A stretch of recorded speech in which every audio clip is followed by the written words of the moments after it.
Hello, good morning po mga kasikap, mga member ko sa Canteen Concessionaire Association of the Philippines.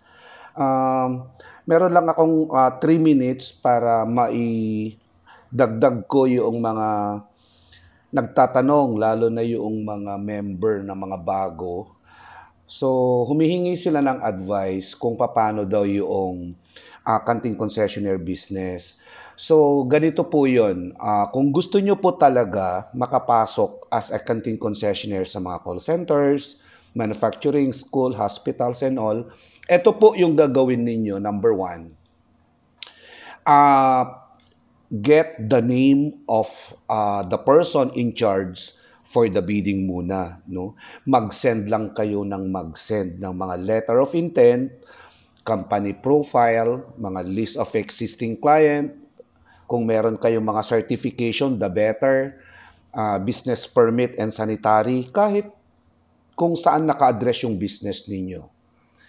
And then additional requirements siguro kapag ni-require na lang kayo na mag-submit ng mga ITR, bank statement. Normally ang PhilJeps sa government agencies lang yun madalas, no?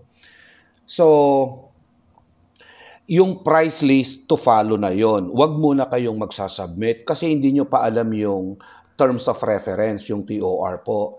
Kasi yung TOR, sinasabi niya dyan kung ano yung binibid ninyo. Okay? So, yan ba may renta? Yan ba free utilities? Yan ba kasi kung magbigay kayo ng presyo, tapos presyong libre lahat, baka masyadong mababa yung offer ninyo. Okay? So, kailangan pag pinapasend nila through email yung mga letter of intent ninyo, alamin muna ninyo kung legit yung email address. Huwag basta lang mag-send. Kasi normally, dapat ang gamit nilang email address nila, yung company email. Okay? Hindi yung at gmail.com lang or at yahoo.com. And then next, i-schedule nila kayo for ocular visit in your area, yung mga existing client po ninyo. And then they will require you to do food tasting on site kung depende yan kung ano ang requirement. And then sometimes they require you to submit your business company presentation.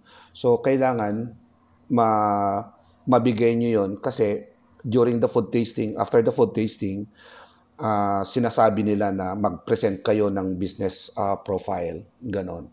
Okay, so by tomorrow magsisend ako ulit ng part 2 para madugtungan ito kasi very ano lang to, very short video. Okay, thank you.